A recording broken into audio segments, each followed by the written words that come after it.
সমস্ত তড়িৎচুম্বকীয় বিকিরণগুলোকে যদি তরঙ্গ দৈর্ঘ্য বৃদ্ধির ক্রমানুসারে বা কম্পাঙ্ক হ্রাসের ক্রমানুসারে সাজানো যায়, তাহলে যে সারণীটা পাওয়া যায়, এই যে টোটাল যে সারণীটা পাওয়া গেল না, এই পুরো সারণীটাকে বলা হচ্ছে তড়িৎচুম্বকীয় বর্ণালী বা ইলেকট্রোম্যাগনেটিক স্পেকট্রাম। আরেকবার বলছি, ভালো করে বোঝো, যে এই যে ইলেকট্রোম্যাগনেটিক স্পেকট্রাম বা তড়িৎচুম্বকীয় বর্ণালী কাকে বলে। মূল বিষয়টা কি, সমস্ত তড়িৎচুম্বকীয় যে বর্ণালীগুলো আছে, এগুলো যদি তরঙ্গ দৈর্ঘ্য বৃদ্ধির ক্রমানুসারে অথবা কম্পাঙ্ক হ্রাসের ক্রমানুসারে সাজানো যায়, তাহলে যে সারণীটা পাওয়া যায়, এই পুরো সারণীটাকে বলা হচ্ছে তড়িৎচুম্বকীয় বর্ণালী বা ইলেকট্রোম্যাগনেটিক স্পেকট্রাম। এই ইলেকট্রোম্যাগনেটিক স্পেকট্রামের মধ্যে শুধু ভিজিবল যে রিজিয়নটা আছে, এই রিজিয়নটাই কিন্তু আমাদের চোখ সাপোর্ট করে। বাকি উপরের এবং নিচের যে অংশগুলো আছে, সেগুলো কিন্তু আমাদের চোখ সাপোর্ট করে না। এবার আসা যাক যে ম্যাক্সওয়েলের তড়িৎচুম্বকের তরঙ্গ তত্ত্ব। তাহলে ম্যাক্সওয়েলের তড়িৎচুম্বকের তরঙ্গ তত্ত্বের মূল যে বিষয়গুলো, সেগুলো আমি লিখে রেখেছি। জাস্ট ফার্স্টে কি বলছে বিজ্ঞানী ম্যাক্সওয়েল, বলছে যে নিরবিচ্ছিন্ন। নিরবিচ্ছিন্ন মানে কি, বলছে বস্তু, মনে কর এটা যদি একটা বস্তু হয়,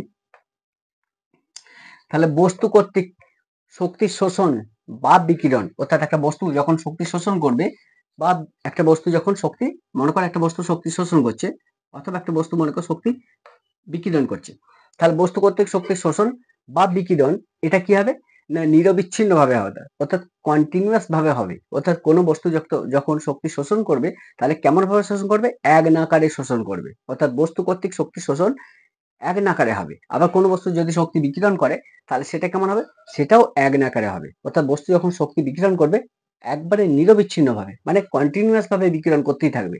আর যখন কোনো বস্তু শক্তি শোষণ করবে, সে আবার নিরবিচ্ছিন্ন ভাবে, অর্থাৎ কন্টিনিউয়াস ভাবে কোনো বস্তু শক্তি শোষণ করেই যাবে। সেটার জন্য এখানে লেখা হয়েছে নিরবিচ্ছিন্ন। অর্থাৎ বস্তু কর্তৃক শক্তি শোষণ বা বিকিরণ এটা নিরবিচ্ছিন্ন হবে, মানে কন্টিনিউয়াস ভাবে হবে। নাম্বার 2 তে কি বলছে, তরঙ্গের আকারে। অর্থাৎ বস্তু যখন শক্তি শোষণ করে বা কোনো বস্তু যখন শক্তি বিকিরণ করে, তখন কেমন আকারে হবে, ওই যে তরঙ্গের আকারে শক্তি শোষণ করবে। কোনো বস্তু যদি শক্তি বিকিরণ করে, তাহলে সেটা কি হবে, বলছে সেটাও হবে কিন্তু তরঙ্গের আকারে। অর্থাৎ বস্তু কর্তৃক শক্তি শোষণ বা বিকিরণ নিরবিচ্ছিন্ন ভাবে হবে। অর্থাৎ কোনো বস্তু যদি শক্তি শোষণ করে, এক আকারে শোষণ করবে, এবং সেটা কেমন হবে, তরঙ্গের আকারে শোষণ করবে। তাই এখানে বলছে তরঙ্গের আকারে। আবার কোনো বস্তু শক্তি যদি বিকিরণ করে, তাহলে সেটাও কন্টিনিউয়াস বিকিরণ করতেই থাকবে, এবং সেটা কেমন হবে, তরঙ্গের আকারে বস্তু শক্তি বিকিরণ করবে। 3 নম্বর যে পয়েন্ট, সেটা হচ্ছে তড়িৎ ক্ষেত্র চৌম্বক ক্ষেত্র। বলছে এই যে শক্তির শোষণ বা শক্তির বিকিরণ, এটা কেমন হবে, বলছে এটা তড়িৎ ক্ষেত্র চৌম্বক ক্ষেত্রের প্রাবল্যের সঙ্গে বিস্তারের অভিমুখটা সবসময় কেমন হবে, অভিলম্ব ভাবে হবে। অর্থাৎ বলতে চাইছে, এই ফিঙ্গারে যদি দেখাই আমি, যে এটা যদি তড়িৎ ক্ষেত্র হয়, এটা যদি চৌম্বক ক্ষেত্র হয়, তার তরঙ্গ দেখো, তড়িৎ ক্ষেত্র চৌম্বক ক্ষেত্র কেমন ভাবে আছে, 90 ডিগ্রি অ্যাঙ্গেলে আছে। তরঙ্গের যে বিস্তারটা, সেটা 90 ডিগ্রি অ্যাঙ্গেলেই থাকবে। এটাই বলছি, বুঝলি, তড়িৎ ক্ষেত্র চৌম্বক ক্ষেত্রের সঙ্গে তরঙ্গের বিস্তার, অর্থাৎ তড়িৎ ক্ষেত্র এবং চৌম্বক ক্ষেত্রের প্রাবল্যের অভিমুখের সঙ্গে তরঙ্গের বিস্তারটা সবসময় 90 ডিগ্রি অ্যাঙ্গেলে হবে। এটাই বলছে। 4 নম্বর যেটা বলছে, হচ্ছে জড় মাধ্যমের প্রয়োজন নাই। অর্থাৎ কোনো বস্তু যখন শক্তি শোষণ করবে অথবা কোনো বস্তু যখন শক্তি রেডিয়েশন ঘটাবে, মানে বিকিরণ করবে, তখন কোনো জড় মাধ্যমের প্রয়োজন হয় না। অর্থাৎ বস্তু কর্তৃক শক্তি শোষণ বা বিকিরণ এটা জড় মাধ্যম ছাড়াই ঘটে। বিষয়টা বোঝা গেল। এই জড় মাধ্যম ছাড়াই যে শক্তি শোষণ ঘটে বা বিকিরণ ঘটে, যেমন সূর্য থেকে, সূর্য যখন আলো রশ্মি বিকিরণ করে, যেটাকে বলছে সোলার রে, এই সূর্য থেকে আলো রশ্মি যখন পৃথিবীতে আসে, তখন কোনো জড় মাধ্যম থাকে সূর্য আর পৃথিবীর মাঝে। জড় মাধ্যম কাকে বলে, হচ্ছে জড় মাধ্যম হচ্ছে তিনটে, একটা কঠিন, তরল, গ্যাস। এই তিনটে মাধ্যমকে একসঙ্গে বলা হচ্ছে জড় মাধ্যম। বিষয়টা ক্লিয়ার হলো আমি কি বলতে চাইছি। তাহলে সূর্য থেকে পৃথিবীতে যখন লাইট আসে, তখন কোনো জড় মাধ্যম থাকে না, অথচ সোলার রে সহজেই পৃথিবীতে পৌঁছায়। অর্থাৎ তরঙ্গের এতে জড় মাধ্যমের প্রয়োজন। অর্থাৎ কোনো বস্তু কর্তৃক শক্তি শোষণ বা বিকিরণ যখন হয়, তখন কোনো জড় মাধ্যমের প্রয়োজন হয় না। 5 নম্বর যেটা বলছে, সেটা হচ্ছে বিকিরণের বর্ণ। এই যে কোনো বস্তু যদি শক্তি শোষণ করে অথবা কোনো বস্তু যদি শক্তি বিকিরণ করে, একটা বস্তু মনে করে এটা একটা বস্তু, এ শক্তি বিকিরণ করছে, রেডিয়েশন ঘটাচ্ছে, ওই শক্তির বর্ণটা কেমন হবে, কালারটা কেমন হবে, ওর সাহায্যে আমরা কি দেখতে পাবো, সেই কালারটা ডিপেন্ড করছে কার উপর, কালারটা ডিপেন্ড করে ল্যামডা বা তরঙ্গ দৈর্ঘ্যের উপর। অর্থাৎ বিকিরণের কালার ডিপেন্ড করে তরঙ্গ দৈর্ঘ্যের উপর। তাহলে এই হচ্ছে ম্যাক্সওয়েলের তড়িৎচুম্বকীয় তত্ত্বের মানে মূল জিনিসগুলো, যে বস্তু কর্তৃক শক্তির শোষণ বা বিকিরণ কেমন হবে, নিরবিচ্ছিন্ন ভাবে তরঙ্গের আকারে, তড়িৎ ক্ষেত্র এবং চৌম্বক ক্ষেত্রের প্রাবল্যের অভিমুখের সঙ্গে তরঙ্গের বিস্তারটা লম্বভাবে হবে। আর এই বস্তু কর্তৃক শক্তি শোষণ বা বিকিরণের জন্য জড় মাধ্যমের কোনো প্রয়োজন নেই। আর বস্তু কর্তৃক শক্তি যখন বিকিরণ হবে, ওই বিকিরণের কালারটা বা বর্ণটা কার উপর ডিপেন্ড করবে? তরঙ্গ দৈর্ঘ্যের উপর ডিপেন্ড করবে, অন্য কার উপর ডিপেন্ড করবে না, বলছে বিজ্ঞানী ম্যাক্সওয়েল তার তড়িৎচুম্বকীয় তরঙ্গ তত্ত্বে। বিষয়টা ক্লিয়ার হলো আমি কি বলতে চাইছি? আর একটা বিজ্ঞানী ম্যাক্সওয়েল একটা জিনিস বলেছিলেন, সেই বিষয়টা উপর ভিত্তি করি কিন্তু আমাদের নিলস বোর রাদারফোর্ডের পরমাণু মডেলটাকে একটা অন্য রূপে রূপান্তরিত করেছিল। সেই বিষয়টা কি বলেছিল বিজ্ঞানী ম্যাক্সওয়েল? বলছে যে যখন কোনো তড়িৎ আধানের ত্বরণ হয়, তখন ওই তড়িৎ আধান সর্বদা ইলেকট্রোম্যাগনেটিক রেডিয়েশন ঘটাবে। অর্থাৎ যখন কোনো তড়িদাহিত বস্তু যখন ত্বরণ অবস্থায় থাকবে, তখন ওই বস্তুটা সর্বদা তড়িৎচুম্বকীয় তরঙ্গ বিকিরণ করবে। এই বিষয়টা একটু দেখো, ম্যাক্সওয়েলের তড়িৎচুম্বকীয় তরঙ্গ তত্ত্বের এই একটা ভালো জিনিস একটা বলেছিলেন, যে মনে করো ওই অংশটার দিকে দেখাচ্ছি, নিউক্লিয়াসকে কেন্দ্র করে, নিউক্লিয়াস কোথায় আছে? যে কোনো একটা পরমাণু গোলক হিসেবে ধরলে তার সেন্টার থাকে নিউক্লিয়াস। এই নিউক্লিয়াসের মধ্যে যা থাকে তাদের হচ্ছে নিউক্লিয়ন। রাদারফোর্ডের পরমাণু মডেলে যখন আবিষ্কার হয় তখন কিন্তু নিউট্রন আবিষ্কার হয়নি, তাই নিউক্লিয়নে কেবলমাত্র প্রোটন আছে এই হিসাবে ধরি রাদারফোর্ড পরমাণু মডেল তৈরি করা হয়, কারণ বিজ্ঞানী সাইডউইক নিউটনটা আবিষ্কার করেছিল। রাদারফোর্ড অ্যাটমিক মডেল যখন তৈরি হয় তখন সাইডউইক কিন্তু স্টুডেন্ট ছিল, তখন নিউটন আবিষ্কার হয়নি। এই জন্য নিউটনের কোনো উল্লেখ নেই রাদারফোর্ডের অ্যাটমিক মডেলে। দেখো এখানে একটা ইলেকট্রন আছে যে নিউক্লিয়াসকে কেন্দ্র করে ঘুরছে, তাহলে ইলেকট্রন কোন ধর্মী? নেগেটিভ ধর্মী। তাহলে ইলেকট্রনটা ঘুরছে, ঘুরছে মানে কি? একটা অভিকেন্দ্র বলে, অভিকেন্দ্র একটা ত্বরণ সৃষ্টি হচ্ছে, মানে কেন্দ্রের দিকে। এই অভিকেন্দ্র ত্বরণটা কোন দিকে কাজ করবে? নিচের দিকে, অর্থাৎ সেন্টার দিকে কাজ করবে। ম্যাক্সওয়েলের তড়িৎচুম্বকীয় তরঙ্গ তত্ত্ব কি বলছে? ইলেকট্রন কোন ধর্মী? নেগেটিভ তড়িৎধর্মী। অর্থাৎ ইলেকট্রন নেগেটিভ তড়িৎ আধানগ্রস্ত কণা এ যখন নিউক্লিয়াসকে কেন্দ্র করে ঘোরে, তখন ইলেকট্রনটার একটা ত্বরণ সৃষ্টি হয়, সেই ত্বরণটা হচ্ছে আমাদের অভিকেন্দ্র ত্বরণ। তাহলে ইলেকট্রন নেগেটিভ আধানগ্রস্ত কণা তার অভিকেন্দ্র ত্বরণ আছে। ম্যাক্সওয়েলের তড়িৎচুম্বকীয় তরঙ্গ তত্ত্ব কি বলছে? বলছে যখন কোনো তড়িৎ আধানের ত্বরণ হয়, এখানে তড়িৎ আধানকে ইলেকট্রন, আধানগ্রস্ত কণা নেগেটিভ আধানগ্রস্ত কণা, যখন ত্বরণ হয়, ইলেকট্রন তো ত্বরণ আছে, অভিকেন্দ্র ত্বরণ আছে, তখন সেই তড়িৎগ্রস্ত কণা সর্বদা ইলেকট্রোম্যাগনেটিক রেডিয়েশন ঘটাবে। অর্থাৎ এই তড়িৎগ্রস্ত কণা কি করবে? যখন অভিকেন্দ্র ত্বরণে ঘুরবে, অর্থাৎ ইলেকট্রনের যখন ত্বরণ থাকে, ত্বরণ হবে, তখন ইলেকট্রন কি করবে? সর্বদা তড়িৎচুম্বকীয় তরঙ্গ বিকিরণ করবে। তাহলে ইলেকট্রন যদি তড়িৎচুম্বকীয় তরঙ্গ বিকিরণ করে, তাহলে কি করবে? যে ইলেকট্রনটা সর্বদা ক্ষমতা মানে শক্তি হারাবে। তো ইলেকট্রন যত শক্তি হারাবে তত আস্তে আস্তে আস্তে আস্তে আস্তে আস্তে নিউক্লিয়াসের উপর এসে পড়বে। এই যে পথটাতে এসে পড়লো, সেই পথটাকে বলছে স্পাইরাল পথ। অর্থাৎ ম্যাক্সওয়েলের তড়িৎচুম্বকীয় তত্ত্ব অনুযায়ী ইলেকট্রন যেহেতু তড়িৎ আহিত কণা এবং ইলেকট্রন যেহেতু নিউক্লিয়াসকে কেন্দ্র করে ঘুরছে, মানে ইলেকট্রনের যেহেতু অভিকেন্দ্র ত্বরণ আছে, তাহলে ইলেকট্রন যত ঘুরবে তত কি হবে? ইলেকট্রন শক্তি ক্ষয় করবে, মানে বিকিরণ করবে। তাহলে ইলেকট্রন যদি শক্তি বিকিরণ করতে থাকে, তাহলে ইলেকট্রন কি হবে? আস্তে আস্তে ঘুরতে ঘুরতে ঘুরতে ঘুরতে স্পাইরাল পথে নিউক্লিয়াসের উপরে এসে আছড়ে পড়বে। ফলে পরমাণুর যে গঠনটা সেটা সম্পূর্ণ নষ্ট হয়ে যাবে। কিন্তু বাস্তবে পরমাণুর গঠন তো নষ্ট হয়নি, তাহলে কোথাও একটা ভুল আছে এইটা। তাই আমি এই ম্যাক্সওয়েলের তড়িৎচুম্বকীয় তরঙ্গ তত্ত্বের কথা আমি এখানে বললাম। এইগুলোর উপর ভিত্তি করেই কিন্তু নিলস বোর করেছিল। নিলস বোর যে রাদারফোর্ডের অ্যাটমিক মডেলটাকে কনভার্ট করেছিল, একটু অন্য রূপে রূপান্তরিত করেছিল, একটা সঠিক সায়েন্টিফিক একটা রূপ দিয়েছিল, সেটা মূলত ম্যাক্স প্ল্যাঙ্কের কোয়ান্টাম থিওরির উপর ভিত্তি করে। সেটা কি আমি আসবো একটু পরে। তাহলে এই হচ্ছে আমাদের ম্যাক্সওয়েলের তড়িৎচুম্বকীয় তরঙ্গ তত্ত্বের মূল বিষয়। এরপর যেটা আসবো সেটা হচ্ছে আমাদের যে ইলেকট্রোম্যাগনেটিক স্পেকট্রাম, এখানে আছে তড়িৎচুম্বকীয় বর্ণালী। এই তড়িৎচুম্বকীয় বর্ণালী বা ইলেকট্রোম্যাগনেটিক স্পেকট্রামের দিকে একটু আসছি। দেখো ইলেকট্রোম্যাগনেটিক স্পেকট্রাম বা তড়িৎচুম্বকীয় বর্ণালী এই জিনিসটা কি? আমরা যে সমস্ত বর্ণালীগুলো পাই, সেগুলোর মধ্যে প্রথমে যদি আমি একটা সারণী তৈরি করি, তাহলে প্রথমে কি পাবো? এক নম্বর কি পাবো? কসমিক রে। কসমিক রে, তারপরে কি আছে না গামা রে, তারপরে কি আছে এক্স রে, তারপরে কি আছে ইউভি রে। দেখো কি কি পাচ্ছি একটু ভালো করে দেখো। কসমিক রে পাচ্ছি, গামা রে, এক্স রে, ইউভি রে, এগুলো সবগুলোই কিন্তু তড়িৎচুম্বকীয় বর্ণালী। আর কি আছে মেইন যেটা, সেটা হচ্ছে ভিজিবল রে। ভিজিবল রে, এরপরে কি আছে না ভিজিবল রে পর যেটা আছে সেটা হচ্ছে আমাদের আইআর আছে, মানে ইনফ্রারেড রে, যেটাকে হচ্ছে আইআর, আইআর রে আর মাইক্রোওয়েভ ক্ষুদ্র তরঙ্গ, আর একটা হচ্ছে মাইক্রোওয়েভ আর একটা হচ্ছে রেডিও ওয়েভ।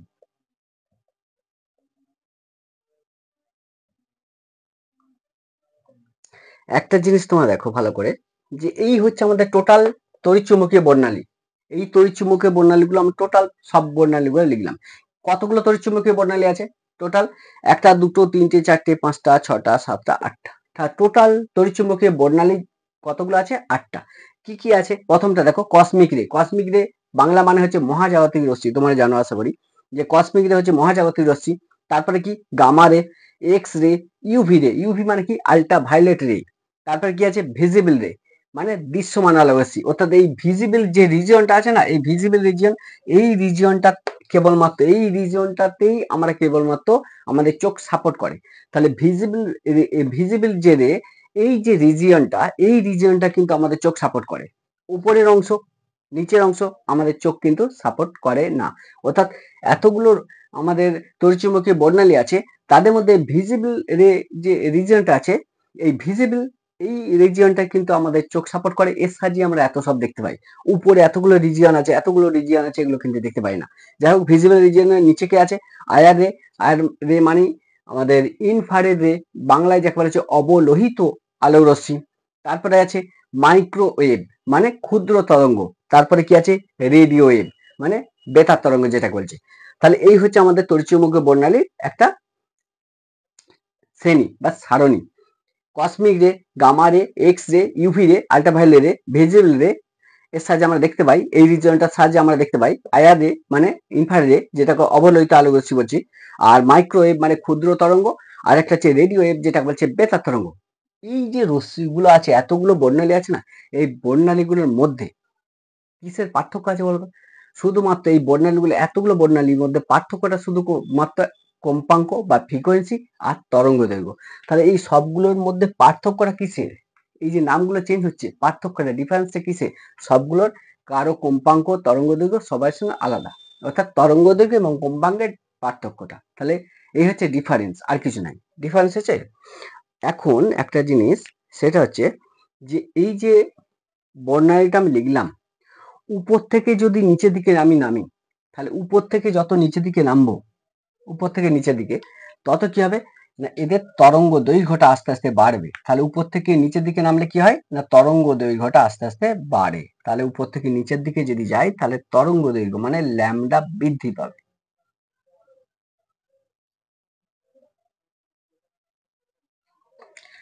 আবার আমরা একটা জানি যে সি সমান কি না, সি সমান নিউ ল্যামডা। মনে পড়ছে? সি সমান নিউ ল্যামডা, যেখানে সি হচ্ছে ভেলোসিটি অফ লাইট, আলোর গতিবেগ। মানে এখানে যে কোনো ইলেকট্রোম্যাগনেটিক ওয়েভের আমাদের ভেলোসিটি, তড়িৎচুম্বকীয় যে কোনো বর্ণালী তার গতিবেগ আলোর গতিবেগের সঙ্গে সমান। অর্থাৎ তড়িৎচুম্বকীয় বর্ণালী গতিবেগ হচ্ছে সি। আচ্ছা, নিউটা কি? ওই বর্ণালীটার যে ফ্রিকোয়েন্সি বা কম্পাঙ্ক। আর ল্যামডাটা কি? তরঙ্গ দৈর্ঘ্য। তাহলে সি সমান নিউ ল্যামডা। এখান থেকে একটা জিনিস দেখো যে ল্যামডা, তাহলে ল্যামডা, এই ল্যামডা সমান কি? ল্যামডা সমান সি বাই নিউ লিখতে পারি। ল্যামডা সমান সি বাই নিউ। তাহলে ল্যামডা সমান যদি সি বাই নিউ হয়, তাহলে ল্যামডা ভ্যারিজাস 1 বাই নিউ। এই যে অংশটা দেখো, ল্যামডা ভ্যারিজাস 1 বাই নিউ, তার মানে কি? তরঙ্গ দৈর্ঘ্য আর নিউ, নিউ মানে কি? ফ্রিকোয়েন্সি। তার তরঙ্গ দৈর্ঘ্য যা বেশি, তার ফ্রিকোয়েন্সি কি হবে? সবচেয়ে কম হবে। কারণ তরঙ্গ দৈর্ঘ্যের সঙ্গে ফ্রিকোয়েন্সি কেমন আছে না, ব্যস্তানুপাতে আছে। তরঙ্গ দৈর্ঘ্যের সঙ্গে ফ্রিকোয়েন্সি কেমন আছে? ব্যস্তানুপাতে আছে। তাহলে ব্যস্তানুপাতে আছে মানে কি? তরঙ্গ দৈর্ঘ্য বাড়ছে মানে কি? ফ্রিকোয়েন্সি কমছে মানে কম্পাঙ্ক কমছে। তাহলে উপর থেকে নিচের দিকে যদি নামি, তাহলে তরঙ্গ দৈর্ঘ্য যদি বাড়ে, তাহলে তরঙ্গ দৈর্ঘ্য বাড়ছে মানে কি? এখানে কম্পাঙ্কটা সবচেয়ে কম। তাহলে কম্পাঙ্ক কোন দিকে বেশি হচ্ছে না, কম্পাঙ্ক বৃদ্ধি হচ্ছে কোন দিকে? উপর, নিচে থেকে উপরের দিকে যদি যায়, তাহলে নিচে থেকে উপরের দিকে কি বাড়ছে না, নিচে থেকে উপরের দিকে নিউটা বেশি হচ্ছে। কোনটা? নিউ বৃদ্ধি পায়। দেখো, উপর থেকে নিচের দিকে যদি উঠি, নিউ বৃদ্ধি পায়। অর্থাৎ এখান থেকে বলা যাচ্ছে যে কসমিক রে যেটা বা মহাজাগতিক রশ্মি, এই মহাজাগতিক রশ্মির কম্পাঙ্কটা অনেক বেশি। আবার আমরা একটা জিনিস জানি যে যা কম্পাঙ্কের সঙ্গে, অর্থাৎ নিউ ভ্যারিজাস ই, অর্থাৎ ই ভ্যারিজাস, অর্থাৎ ই মানে কি? ই মানে এনার্জি। তাহলে নিউটা এনার্জির সঙ্গে ভ্যারি করে, অথবা এখান থেকে লিখতে পারি যে ই ভ্যারিজাস নিউ। তাহলে ই ভ্যারিজাস নিউ মানে কি, এনার্জি এবং নিউ দুটোর মধ্যে কেমন আছে, ডাইরেক্ট প্রপোর্শনাল বা সমানুপাতে আছে। তার মানে কি, যার কম্পাঙ্ক বেশি তার ক্ষমতা বেশি, এনার্জি বেশি। তাহলে যত উপর দিকে যাব কম্পাঙ্ক বৃদ্ধি পাচ্ছে, যত উপর থেকে নিচের দিকে নামবো তত তরঙ্গ দৈর্ঘ্য বৃদ্ধি পাচ্ছে। তাহলে এই জন্য এই যে অংশটা, যে আইআর মানে কি, ইনফ্রারেড, যেটা বলছে অবলোহিত আমাদের আলোক রশ্মি, আর এটা হচ্ছে রেডিও ওয়েভ, আর মাইক্রোওয়েভ তারপরে কি হচ্ছে রেডিও ওয়েভ। রেডিও ওয়েভের তরঙ্গ দৈর্ঘ্য সবচেয়ে বেশি। এই রেডিও ওয়েভের তরঙ্গ দৈর্ঘ্য সবচেয়ে বেশি বলে আগের দিন কি হতো না, রেডিও ওয়েভকে কাজে লাগিয়ে তাৎক্ষণিক সম্প্রচার, মানে কোনো দেশের কোনো তাৎক্ষণিক সম্প্রচার যদি কিছু করার থাকতো, সে তখন আমরা কি ব্যবহার করতাম না, রেডিও ওয়েভকে কাজে লাগানো হতো। কারণ রেডিও ওয়েভের তরঙ্গ দৈর্ঘ্য বেশি, তরঙ্গ দৈর্ঘ্য বেশি হলে কি হয়, মানে খুব কম সময়ে বেশি দূরত্ব অতিক্রম করে যায়, অর্থাৎ প্রত্যেকটা মানুষের ঘরে ঘরে পৌঁছে দেওয়া কোনো বার্তা এইরকম যদি থাকে, সেক্ষেত্রে রেডিও ওয়েভকে ব্যবহার করছিল।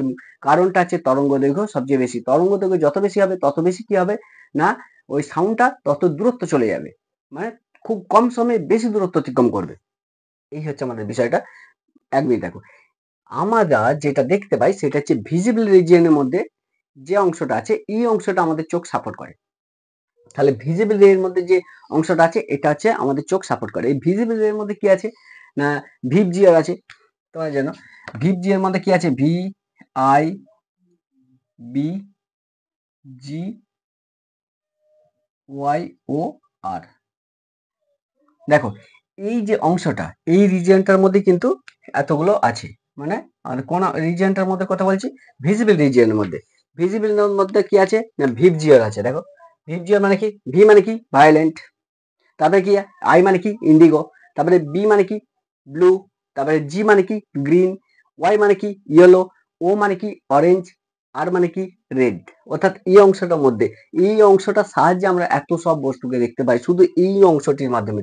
উপরের যে রিজিয়নটা তাদের মাধ্যমে আমরা দেখতে পাই না, নিচে যে রিজিয়ন গুলো আছে এই রিজিয়নের সাহায্যে আমরা দেখতে পাই না। এখন বিষয়টা হচ্ছে একটা জিনিস, সেটা হচ্ছে একটু আগে আমি বললাম যে উপর থেকে যদি নিচের দিকে নামি কি বাড়ে, তরঙ্গ দৈর্ঘ্য বাড়ে। তাহলে উপর থেকে নিচের দিকে নামলে তরঙ্গ দৈর্ঘ্য বাড়ছে, মানে ল্যামডাটা বাড়ছে। আবার নিচে থেকে উপরের দিকে উঠলে কি বাড়ছে না, নিউ বাড়ছে, নিউ বাড়ে, নিউ বাড়ে। আর এখানে কি আছে, ল্যামডা বাড়ে। দেখো উপর থেকে নিচের দিকে নামলে ল্যামডা বাড়ে, তার মানে কি তরঙ্গ দৈর্ঘ্যটা বাড়ে। তাহলে উপরে কি আছে ভায়োলেন্ট, তারপরে ইন্ডিগো মানে বেনিয়া সকোলা, মনে পড়ছে। তাহলে ভায়োলেন্ট আছে, ইন্ডিগো আছে, ব্লু আছে, গ্রিন আছে, অরেঞ্জ আছে, ইয়েলো আছে, রেড আছে। রেড সবচেয়ে নিচে আছে। আমরা জানি উপর থেকে যত নিচের দিকে নামবো তত কি হবে না, আমাদের তরঙ্গ দৈর্ঘ্য বা ল্যামডা ভ্যালুটা বাড়তে থাকে। তাহলে নিচে কে আছে, রেড আছে, তাহলে রেডের তরঙ্গ দৈর্ঘ্য এই জন্য সবচেয়ে বেশি।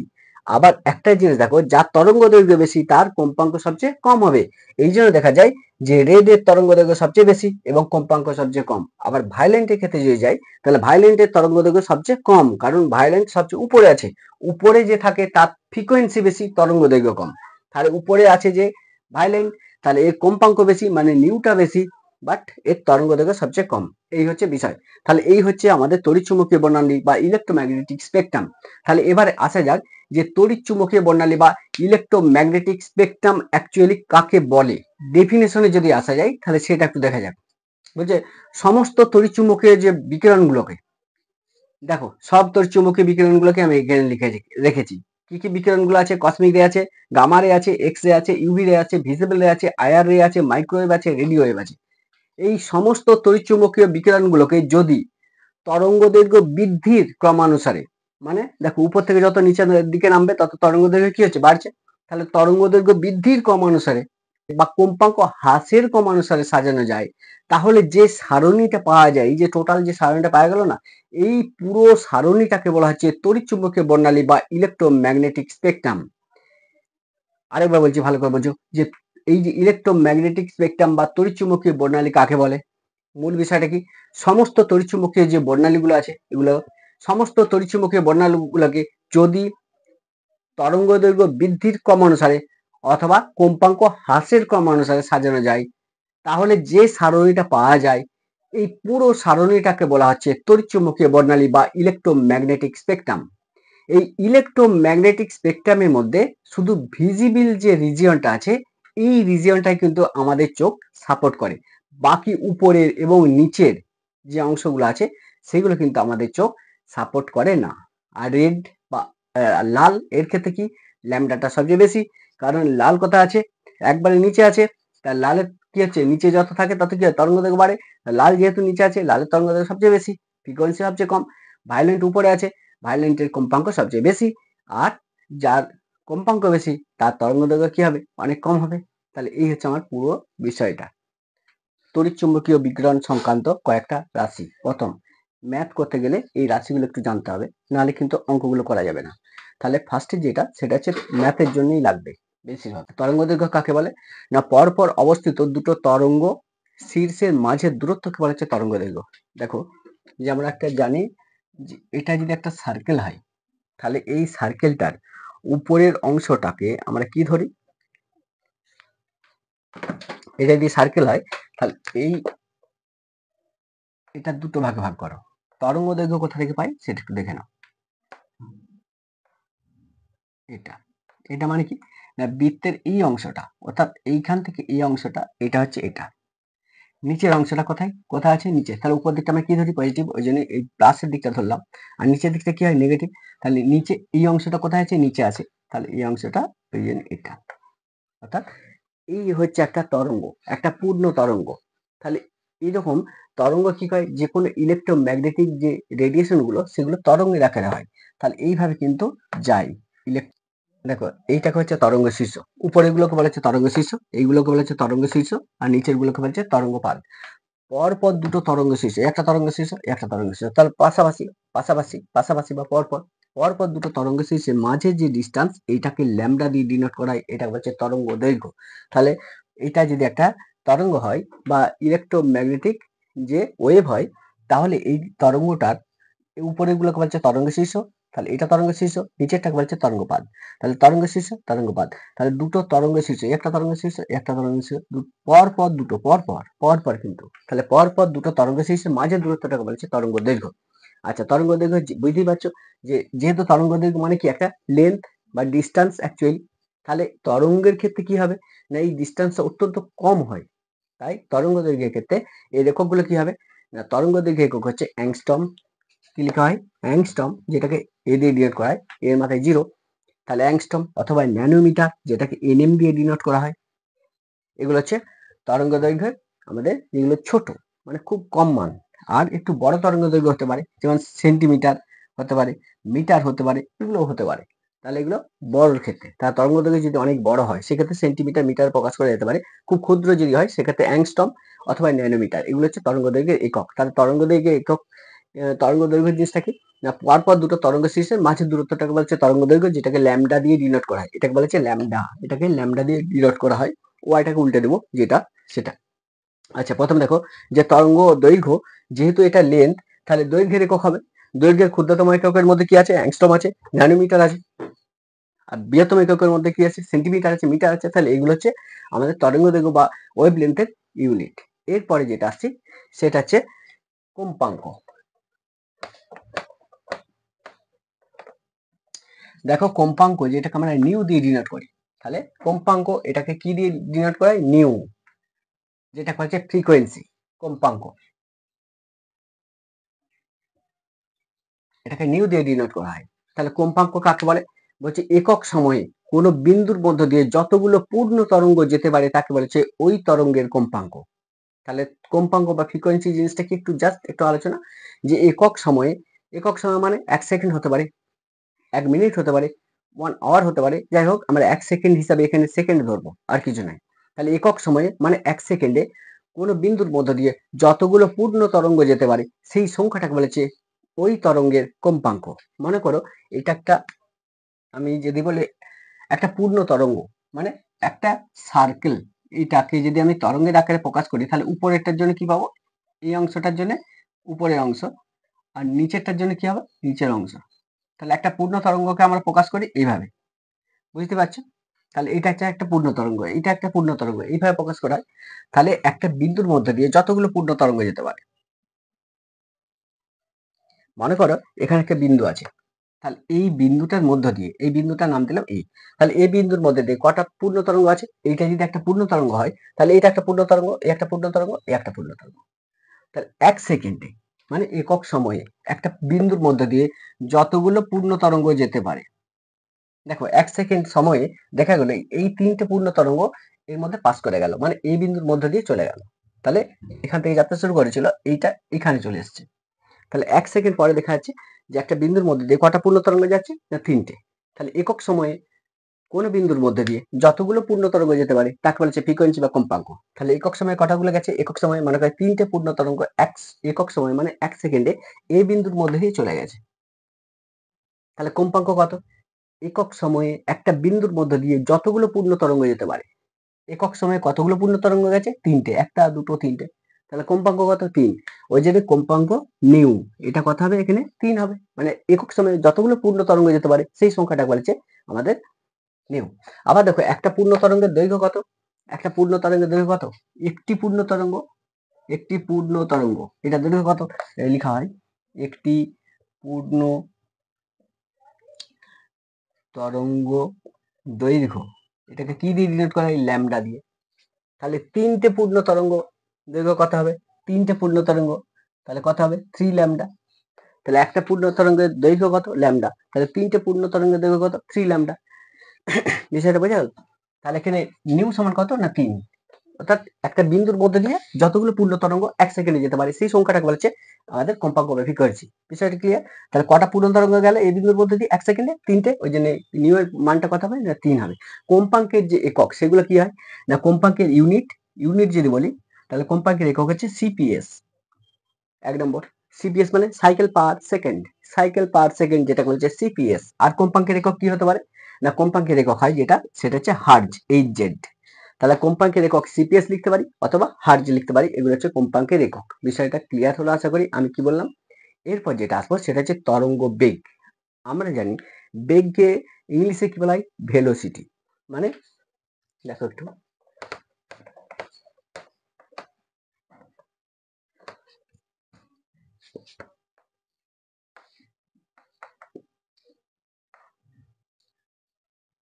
আচ্ছা দেখো বেগ, যে কোনো গতিবেগকে আমরা কি দিয়ে প্রকাশ করি? গতিবেগকে ইংলিশে বলা হচ্ছে ভেলোসিটি, প্রথম কটা ভি। ওই জন্য গতিবেগ মানেই আমরা ভি দিয়ে ডিনোট করি। এটা কার ক্ষেত্রে? না সাধারণ সব গতিবেগগুলোর ক্ষেত্রে। কিন্তু একটা স্পেশাল কেসে দেখা যাচ্ছে যে কোনো তড়িৎ চুম্বকীয় যে বিকিরণ, এই তড়িৎ চুম্বকীয় তরঙ্গের যে বেগ, এই গতিবেগটা কিন্তু ফিক্স। যে কোনো তড়িৎ চুম্বকীয় তরঙ্গের গতিবেগ মানে ইলেকট্রোম্যাগনেটিক যে রেডিয়েশন গুলো হয় তাদের প্রত্যেকের বেগটা সমান। এই বেগটা সমান বলে এই গতিবেগটাকে বলা হচ্ছে সি দিয়ে ডিনোট করা হয়। তাহলে তড়িৎ চুম্বকীয় তরঙ্গের বেগ অর্থাৎ তরঙ্গের বেগটাকে সি দিয়ে ডিনোট করা হয়। কেন সি দিয়ে ডিনোট করা হয়? বোঝা গেল? তরঙ্গ গতিবেগটাকে যে কোনো তড়িৎ চুম্বকীয় তরঙ্গের গতিবেগটা কি হয়? সমান হয়। কিন্তু বাস্তবে যে গতিবেগগুলো সেগুলো, আমি একটা সাইকেল নিয়ে যাচ্ছি, আমার গতিবেগ আলাদা, কেউ গাড়ি নিয়ে যাচ্ছে তার গতিবেগ আলাদা, কেউ বাস নিয়ে যাচ্ছে তার গতিবেগ আলাদা, ভেলোসিটি গুলো চেঞ্জ হয়। কিন্তু তড়িৎচুম্বকীয় বিকিরণের ক্ষেত্রে দেখা যায় যে ইলেকট্রোম্যাগনেটিক যে রেডিয়েশন গুলো হয় তাদের ক্ষেত্রে এই গতিবেগটা ফিক্স থাকে। অর্থাৎ এই ভেলোসিটি কি? আলোর গতিবেগের সমান। আমরা জানি light velocity is equal to কত? না 3 × 10⁻10 সেন্টিমিটার পার সেকেন্ড। এটা হচ্ছে লাইটের সিজিএস সিস্টেমের গতিবেগ। এসআই পদ্ধতিতে কত হবে? এসআই পদ্ধতিতে সি এর ভ্যালু যেটা, এসআই পদ্ধতিতে এটা, আর সিজিএস এ কত হবে? না 3 × দেখো এটা হচ্ছে সিজিএস। তাহলে সিজিএস পদ্ধতিতে কত হবে? না 3 × 10⁻10 মিটার সেমি পার সেকেন্ড। আর এসআই পদ্ধতিতে কত হবে? 3 × 10⁻8 মিটার পার সেকেন্ড। এটা হচ্ছে ভেলোসিটি অফ লাইট, আলোর গতিবেগ। যাই হোক, এই আলোর গতিবেগটা সমান। বিষয়টা হচ্ছে যে তরঙ্গ বেগ জিনিসটা কি? সাধারণ গতিবেগকে আমরা কি দিয়ে প্রকাশ করি?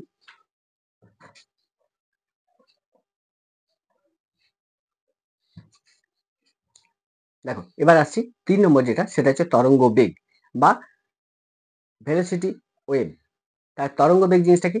না সাধারণ গতিবেগের ক্ষেত্রে আমরা দেখি যে যে কোনো বস্তুর গতিবেগটা কখনো বেশি হয় কখনো কম হয়। অর্থাৎ সাধারণ গতিবেগ কি আমরা এবার আসছি 3 নম্বরে যেটা আসছি সেটা হচ্ছে তরঙ্গ বেগ। তরঙ্গ বেগ গতিবেগকে সাধারণভাবে আমরা কি দিয়ে প্রকাশ করি? ভি দিয়ে ডিনোট করি। কারণ গতিবেগকে বলা হচ্ছে ভেলোসিটি, প্রথম অক্ষরটা ভি, এই জন্য গতিবেগকে ভি দিয়ে ডিনোট করা হয়। তরঙ্গের ক্ষেত্রে দেখা গেছে বা যে কোনো ইলেকট্রোম্যাগনেটিক রেডিয়েশনের ক্ষেত্রে দেখা গেছে যে একটা স্পেশাল নাম দেওয়া হয়। কারণ তড়িৎচুম্বকের তরঙ্গগুলোর গতিবেগ কিন্তু প্রায় সমান, একই, is equal to light velocity. যে কোনো তড়িৎচুম্বকের তরঙ্গের গতিবেগ যেহেতু সমান, একই, আলোর গতিবেগের সমান। আমরা জানি আলোর গতিবেগ কত? আলোর গতিবেগ 3 × 10⁻ 8 মিটার/সেকেন্ড কোন সিস্টেম? SI system. যদি সিজিএস এ যায় তাহলে এটা ভাবো 3 × 10⁻10 সেমি/সেকেন্ড, এটা হচ্ছে সিজিএস। তাহলে এটা হচ্ছে লাইট ভেলোসিটি। যে কোনো তড়িৎচুম্বকের তরঙ্গ তাদের গতিবেগটা ফিক্স, এই ফিক্স গতিবেগ হওয়ার জন্য এটাকে সি দিয়ে ডিনোট করা হয়। তাহলে তরঙ্গ বেগকে আমরা সি দিয়ে ডিনোট করি। তরঙ্গ বেগ জিনিসটা কি? অ্যাকচুয়ালি বলছে একক সময়ে কোনো তরঙ্গ যে দূরত্ব অতিক্রম করে, একক সময়ে কোনো তরঙ্গ যে দূরত্ব অতিক্রম করে তাকে বলা হচ্ছে তরঙ্গ বেগ। বিষয়টা ক্লিয়ার? আমি কি বলতে চাইছি, একক সময় মানে 1 সেকেন্ড। মনে কর এইটা এই বিন্দুর মধ্যে দিয়ে 1 সেকেন্ডে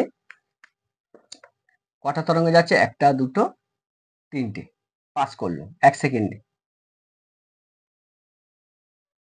তাহলে 1 সেকেন্ডে এই বিন্দুর মধ্যে দিয়ে কটা তরঙ্গ পাস করলো? 3টে।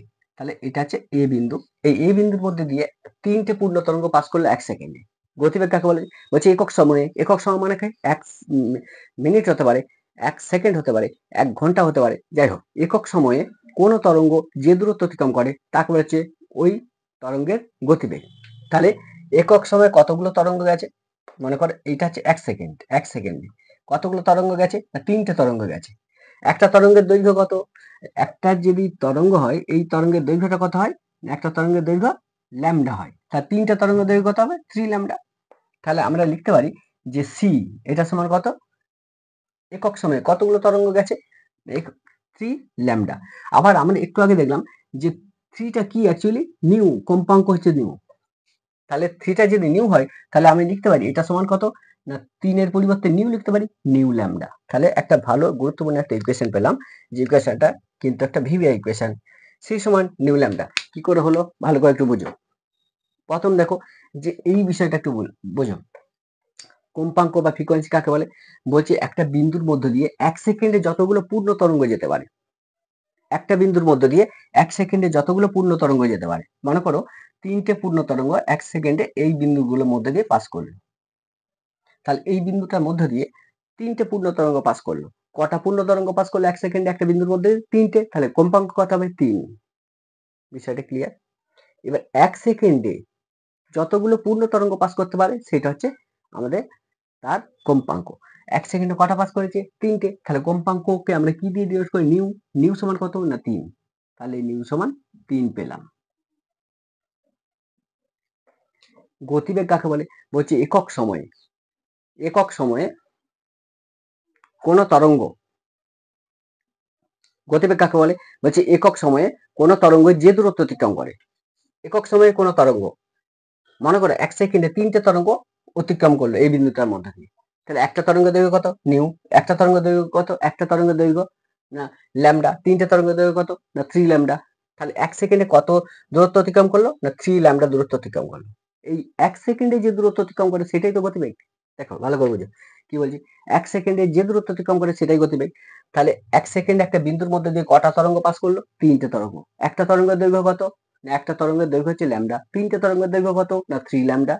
ব্যাস। তাহলে 1 সেকেন্ডে কত দূরত্ব অতিক্রম হলো? না 3টে ল্যামডা দূরত্ব 1 সেকেন্ডে অতিক্রম হলো। তাহলে 1 সেকেন্ডে অতিক্রান্ত যে দূরত্বটা সেই দূরত্বটাই তো গতিবেগ। তাহলে সি সমান কত? 3 ল্যামডা। আবার একটু আগে আমরা দেখলাম কি যে 3টা কি না নিউ এর সঙ্গে সমান, কারণ 3 কি 3টা হচ্ছে কম্পাঙ্ক। কেন? বলছে 1 সেকেন্ডে, 1 সেকেন্ডে একটা বিন্দুর মধ্য দিয়ে যতগুলো পূর্ণ তরঙ্গ পাস করতে পারে, 1 সেকেন্ডে একটা বিন্দুর মধ্যে দিয়ে যতগুলো পূর্ণ তরঙ্গ পাস করতে পারে সেই সংখ্যাটাকে বলেছে নিউ বা কম্পাঙ্ক বা ফ্রিকোয়েন্সি। দেখো কটা তরঙ্গ পাস করেছে? 1 সেকেন্ডে 3টে তরঙ্গ পাস করেছে। তাহলে নিউ এর মানটা কত? না 3 হবে। তাহলে যেখানে 3 থাকবে তার পরিবর্তে নিউ বসাবো। তাহলে সি সমান কি পেলাম? New lambda. সি সমান কি পেলাম? 3 ল্যামডা। একটু আগে পেলাম সি সমান 3 ল্যামডা। আবার 3 এর পরিবর্তে কি লিখতে পারি? নিউ। তাহলে সি সমান কত? New lambda. সি হচ্ছে ভেলোসিটি অফ ইলেকট্রোম্যাগনেটিক যে রেডিয়েশন গুলো হচ্ছে, মানে এখানে লাইট বলতে পারি, ভেলোসিটি অফ লাইট। নিউটা কি? ফ্রিকোয়েন্সি অফ দি রে, যে লাইটটা বা যে রেটার কথা বলা হচ্ছে, যে তড়িৎচুম্বকীয় তরঙ্গটার কথা বলা হচ্ছে তার যে কম্পাঙ্ক সেটা। আর ল্যামডা হচ্ছে তরঙ্গ দৈর্ঘ্য। তরঙ্গ দৈর্ঘ্য মানে কি? যে পরপর অবস্থিত দুটো তরঙ্গ সিস্টেম মাঝের যে দূরত্ব, সেই মাঝের দূরত্বটাকে বলছে তরঙ্গ দৈর্ঘ্য, যেটাকে ল্যামডা দিয়ে ডিনোট করা হয়। অর্থাৎ ল্যামডা সমান কোনটা? না পরপর অবস্থিত দুটো তরঙ্গ সিস্টেম, একটা তরঙ্গ সিস্টেম একটা তরঙ্গ, এর মাঝের ডিস্টেন্স হচ্ছে ল্যামডা। বিষয়টা ক্লিয়ার হলে এবার যেটা আসবো সেটা হচ্ছে 4 নম্বর, সেটা হচ্ছে তরঙ্গ সংখ্যা বা ওয়েভ নাম্বার।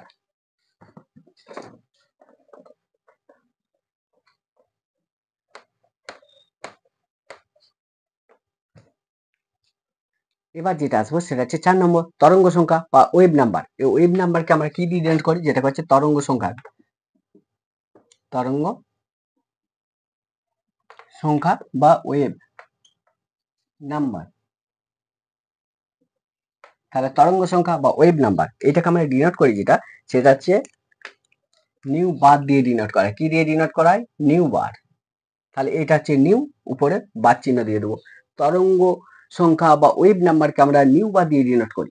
তরঙ্গ সংখ্যা বা ওয়েভ নাম্বার কাকে বলে একটু বুঝে নাও, যে একক দৈর্ঘ্যের মধ্যে সৃষ্ট পূর্ণ তরঙ্গের সংখ্যাকে বলা হচ্ছে ওয়েভ নাম্বার। কি বলছে? একক দৈর্ঘ্যের মধ্যে সৃষ্ট পূর্ণ তরঙ্গের সংখ্যা। মনে করো এই দৈর্ঘ্যটা হচ্ছে 1 সেন্টিমিটার।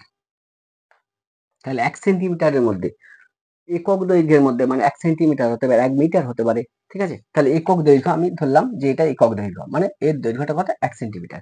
একক দৈর্ঘ্যের মধ্যে সৃষ্ট পূর্ণ তরঙ্গের সংখ্যা বলছি, এর মধ্যে যতগুলো পূর্ণ তরঙ্গ সৃষ্টি হতে পারে, এর মধ্যে যতগুলো পূর্ণ তরঙ্গ সৃষ্টি হতে পারে। মনে করেন এর মধ্যে 3টে পূর্ণ তরঙ্গ তৈরি হলো। তাহলে এখানে নিউবার সমান কত? একক দৈর্ঘ্যের মধ্যে পূর্ণ তরঙ্গের সংখ্যা। একটা তরঙ্গের দৈর্ঘ্য কত? না একটা তরঙ্গের দৈর্ঘ্য হচ্ছে ল্যামডা 3। তাহলে একটা তরঙ্গের দৈর্ঘ্য যদি ল্যামডা হয়, তাহলে কি লিখতে পারি? একক দৈর্ঘ্যে সৃষ্ট পূর্ণ তরঙ্গের সংখ্যা। তাহলে নিউবার সমান কত? 1 সেন্টিমিটার বাই একটা তরঙ্গের যে দৈর্ঘ্য, মানে অ্যাকচুয়ালি লিখতে পারি নিউবার সমান কত? 1 বাই ল্যামডা। তাহলে এইটা একটা গুরুত্বপূর্ণ একটা ইকুয়েশন, নিউবার সমান 1 বাই ল্যামডা। অর্থাৎ নিউবার বা আমাদের ওয়েভ নাম্বার কাকে বলে? বলছে একক দৈর্ঘ্যের মধ্যে সৃষ্ট পূর্ণ তরঙ্গের সংখ্যা। একক দৈর্ঘ্যের মধ্যে সৃষ্ট পূর্ণ তরঙ্গের সংখ্যা মানে 1 সেন্টিমিটার মধ্যে যতগুলো পূর্ণ তরঙ্গ তৈরি হতে পারে, বা 1 সেন্টিমিটার ডিস্টেন্সের মধ্যে, মনে করেন এটা 1 সেন্টিমিটার, তাহলে এর মধ্যে যতগুলো পূর্ণ তরঙ্গ থাকতে পারে সেই সংখ্যাটাকে বলছে ওয়েভ নাম্বার বা আমাদের তরঙ্গ সংখ্যা। বিষয়টা ক্লিয়ার হলো? যেটাকে নিউ বার দিয়ে ডিনোট করা হয়। তাহলে নিউ বার সমান কত? না নিউ বার সমান 1 সেন্টিমিটার মধ্যে সৃষ্ট পূর্ণ তরঙ্গের সংখ্যা, মানে 1 সেন্টিমিটার বাই ল্যামডা। একটা তরঙ্গের দৈর্ঘ্য কত? ল্যামডা। তাহলে তাহলে 1 সেন্টিমিটার বাই ল্যামডা মানে 1 বাই ল্যামডা লিখতে পারি। তাহলে নিউ বার সমান 1 বাই ল্যামডা। আবার একটু আগে আমরা দেখলাম যে সি সমান কত? না সি সমান নিউ ল্যামডা। তাহলে এখান থেকে ল্যামডার মানটা বার করো, এখান থেকে ল্যামডার মানটা। তাহলে ল্যামডা সমান কত? না সি বাই নিউ লিখতে পারি। তাহলে ল্যামডা সমান সি বাই নিউ। তাহলে এখানে একটু বসিয়ে দাও। তাহলে নিউ বার এটা সমান কত? 1 বাই ল্যামডা। আবার ল্যামডা সমান কত? না ল্যামডা সমান সি বাই নিউ, কারণ আমরা একটু বের করলাম। ল্যামডা সমান কত? C by nu. তাহলে এখানে মানটা বসাও। নিউ বার এটা সমান কত? 1 by C by nu, C by nu. তাহলে নিউ বার এটা সমান ল্যামডা বাই সি। তাহলে এই যে ইকুয়েশনটা পেলাম, নিউ বার সমান কত? Lambda by C. তাহলে এই একটা গুরুত্বপূর্ণ ইকুয়েশন, যেগুলো নিউমেরিক্যাল প্রবলেম ক্ষেত্রে খুবই গুরুত্বপূর্ণ আমাদের বিষয়গুলো।